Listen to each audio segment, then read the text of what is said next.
Fluid and fluid પ્રોપર્ટીઝમાં અલગ અલગ fluid properties વિશે આપણે ડિસ્કસ કરેલું છે, જેનામાં ઘનતા લાઈક ડેન્સિટી, વિશિષ્ટ વજન, વિશિષ્ટ કદ, વિશિષ્ટ ઘનતા, પૃષ્ઠતાણ, સ્વ આકર્ષણ, સ્પર્શાકર્ષણ, બલીય સ્નિગ્ધતા અને વેગીય સ્નિગ્ધતા એવી અલગ અલગ પ્રોપર્ટી વિશે આપણે ડિસ્કસ કરેલું છે. હવે જે ક્વેશ્ચન આવે છે એ ક્વેશ્ચન છે એ જીટીયુમાં 3 અથવા 4 માર્ક્સની થિયરી તરીકે પૂછાઈ શકે છે. બરાબર, અત્યાર સુધી મોસ્ટ ઓફ પેપરમાં રિપીટ થયું છે.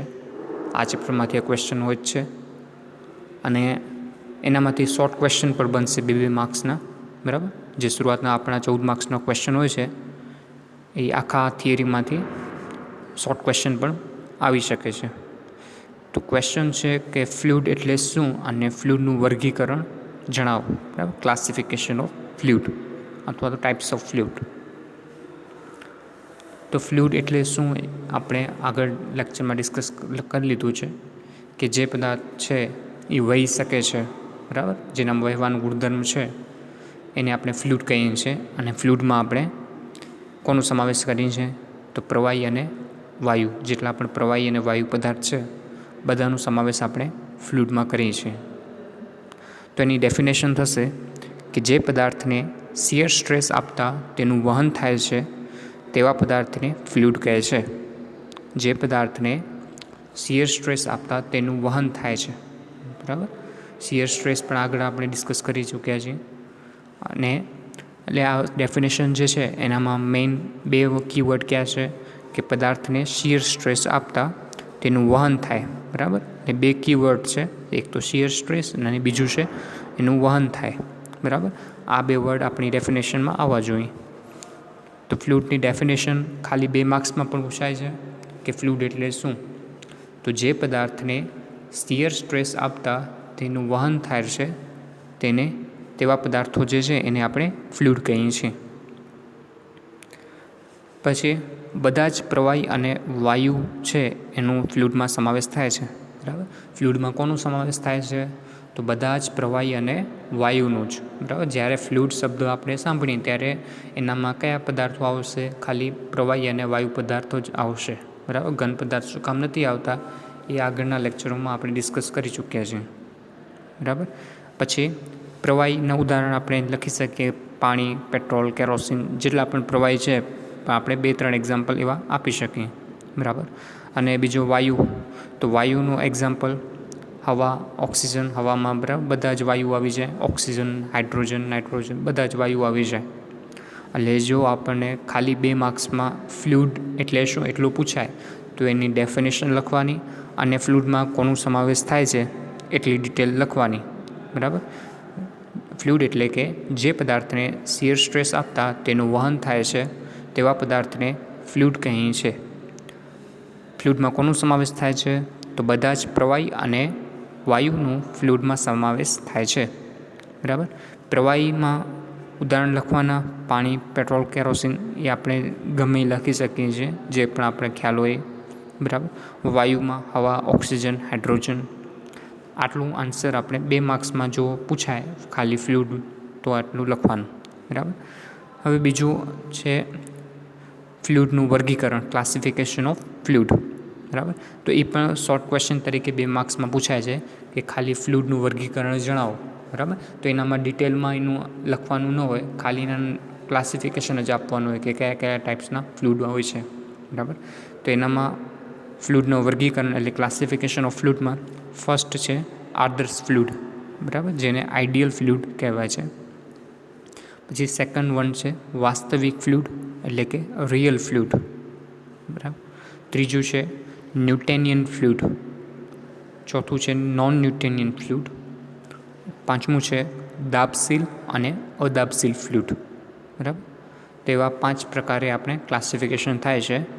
સૌથી પહેલાં આદર્શ ફ્લૂઇડ, વાસ્તવિક ફ્લૂઇડ, ન્યૂટોનિયન ફ્લૂઇડ, નોન ન્યૂટોનિયન ફ્લૂઇડ, દાબશીલ અને અદાબશીલ ફ્લૂઇડ. બરાબર, જો આપણે યાદ રાખવું હોય તો 2-2ની પેર બનાવીને યાદ રાખી શકીએ. આદર્શ ફ્લૂઇડ, વાસ્તવિક ફ્લૂઇડ. બરાબર, આઈડિયલ, બરાબર. આપણો કોઈ આઈડિયલ કોણ હોય, તો આપણે કોઈકને આઈડિયલ માનતા હોઈએ આપણી લાઈફમાં, બરાબર, તો એના ઉપરથી આઈડિયલ ફ્લૂઇડ.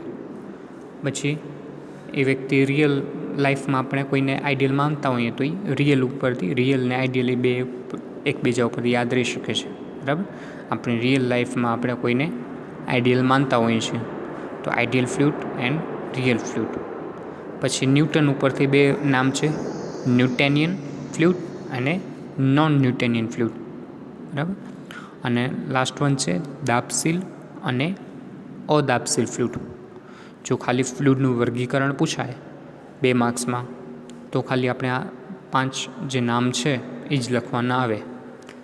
આદર્શ ફ્લૂઇડ એટલે કે આઈડિયલ ફ્લૂઇડ, વાસ્તવિક ફ્લૂઇડ એટલે કે real fluid, ન્યૂટેનિયન fluid, non ન્યૂટેનિયન fluid, દાબશીલ એટલે કે કમ્પ્રેસિબલ ફ્લૂઇડ અને અદાબશીલ એટલે એને કહેવાય ઇનકમ્પ્રેસિબલ ફ્લૂઇડ, બરાબર.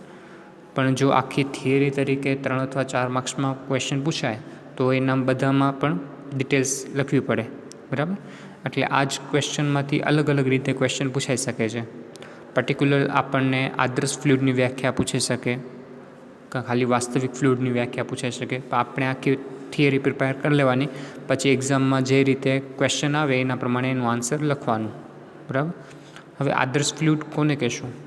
કે જે ફ્લૂઇડ અદાબશીલ હોય અને જેને સ્નિગ્ધતા અને પૃષ્ઠતાણ ન હોય તેવા ફ્લૂઇડને આદર્શ ફ્લૂઇડ કહે છે, બરાબર. જે ફ્લૂઇડ અદાબશીલ કોને કહેશું એ આગળ આવશે, બરાબર. જેને સ્નિગ્ધતા અને પૃષ્ઠતાણ ન હોય તેવા ફ્લૂઇડને આદર્શ ફ્લૂઇડ કહે છે. અને વાસ્તવમાં એવું કોઈ ફ્લૂઇડ છે એ આદર્શ ફ્લૂઇડ છે જ નહીં, બરાબર. પણ થોડે ઘણા અંશે વોટર જે છે, પાણી છે, એને ફ્લૂઇડમાં આદર્શ માનવામાં આવે છે, બરાબર. ખરેખર તો છે જ નહીં એવું કોઈ કે જેને સ્નિગ્ધતા બિલકુલ સ્નિગ્ધતા ન હોય, બરાબર. જે આપણે સ્નિગ્ધતા ઘટતા જે છે, બરાબર, કે આપણે હની અને ઘી છે એ વધારે વિસ્કસ છે પાણી કરતાં, બરાબર. એટલે જે ફ્લૂઇડ અદાબશીલ હોય અને જેને સ્નિગ્ધતા અને પૃષ્ઠતાણ ન હોય તેવા ફ્લૂઇડને આદર્શ ફ્લૂઇડ કહે છે. વાસ્તવમાં આવો કોઈ પણ ફ્લૂઇડ છે જ નહીં, બરાબર. પણ થોડે ઘણે અંશે પાણી છે એને આદર્શ ફ્લૂઇડ ગણવામાં આવે છે.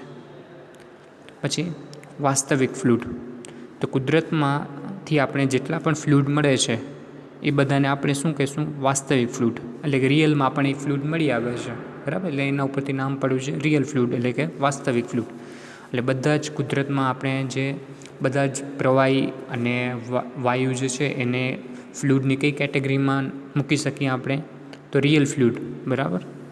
જેટલા પણ પ્રવાહી અને વાયુ પદાર્થો છે એને આપણે ફ્લૂઇડની કઈ કેટેગરીમાં મૂકી શકશું?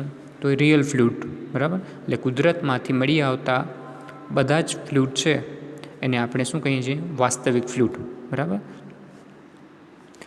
હવે ત્રીજો છે ન્યૂટેનિયન ફ્લૂઇડ. તો જે ફ્લૂઇડ ન્યૂટનના સ્નિગ્ધતાના નિયમનું પાલન કરે તેને ન્યૂટેનિયન ફ્લૂઇડ કહે છે, બરાબર. એની ડેફિનેશન સિમ્પલ છે. જે ફ્લૂઇડ ન્યૂટનના સ્નિગ્ધતાના નિયમનું પાલન કરે તેને ન્યૂટેનિયન ફ્લૂઇડ કહે છે, બરાબર. ન્યૂટનનો સ્નિગ્ધતાનો નિયમ પણ આપણે આગળ જોઈ ગયા છીએ. બીજું છે નોન ન્યૂટેનિયન ફ્લૂઇડ, બરાબર. તો એના ઉપરથી જ ડેફિનેશન બની હશે કે જે ફ્લૂઇડ ન્યૂટનના સ્નિગ્ધતાના નિયમનું પાલન ન કરે તો એને શું કહીશું આપણે? નોન ન્યૂટેનિયન ફ્લૂઇડ, બરાબર. એટલે ન્યૂટેનિયન ફ્લૂઇડ કોને કહીશું? તો જે ફ્લૂઇડ ન્યૂટનના સ્નિગ્ધતાના નિયમનું પાલન કરે તો એને ન્યૂટેનિયન ફ્લૂઇડ કહે છે. અને જે ફ્લૂઇડ ન્યૂટનના સ્નિગ્ધતાના નિયમનું પાલન કરતું નથી તેને નોન ન્યૂટેનિયન ફ્લૂઇડ કહે છે. પછી આવશે દાબશીલ અને અદાબશીલ ફ્લૂઇડ, બરાબર. તો દાબશીલ, હવે એક પાણીની બોટલ છે જેનામાં પાણી ભરેલું છે, બરાબર. ફોર એક્ઝામ્પલ બિસ્લેરી પાણીની બોટલ છે આપણા હાથમાં, એની અંદર પાણી ભરેલું છે. અને બીજી આપણે પાણીની બોટલ લઈએ પ્લાસ્ટિકની જ, જેનામાં એ ખાલી છે, બરાબર. હવે જેનામાં પાણી ભરેલું છે આપણા હાથમાં, એક હાથમાં બોટલ છે, એને આપણે દબાવશું, કમ્પ્રેસ કરશું તો એ દબાશે નહીં, કારણ કે લિક્વિડ છે એ કમ્પ્રેસિબલ નથી, બરાબર. એને આપણે કમ્પ્રેસ કરી શકતા નથી. જ્યારે આપણે ખાલી બોટલ હશે તો એને આપણે હાથથી કમ્પ્રેસ કરશું તો એ આખી મરોડાઈ જશે, બરાબર, કારણ કે અંદર જે વાયુ હોય છે એ કમ્પ્રેસિબલ છે. એટલે દાબશીલ પ્રવાહી દાબશીલ ફ્લૂઇડ કોને કહીશું? ડેફિનેશન રીતે કે દબાણ અને તાપમાનમાં ફેરફાર થતાં જો ઘનતામાં ફેરફાર થાય છે તો તેવા ફ્લૂઇડને દાબશીલ ફ્લૂઇડ કહે છે, બરાબર. જો આપણે દબાણ અને તાપમાનમાં ફેરફાર કરીએ તેને કારણે એ ફ્લૂઇડની ઘનતામાં પણ ફેરફાર થાય તો તેવા ફ્લૂઇડને દાબશીલ ફ્લૂઇડ કહે છે. અને અદાબશીલ ફ્લૂઇડ કોને કહે છે?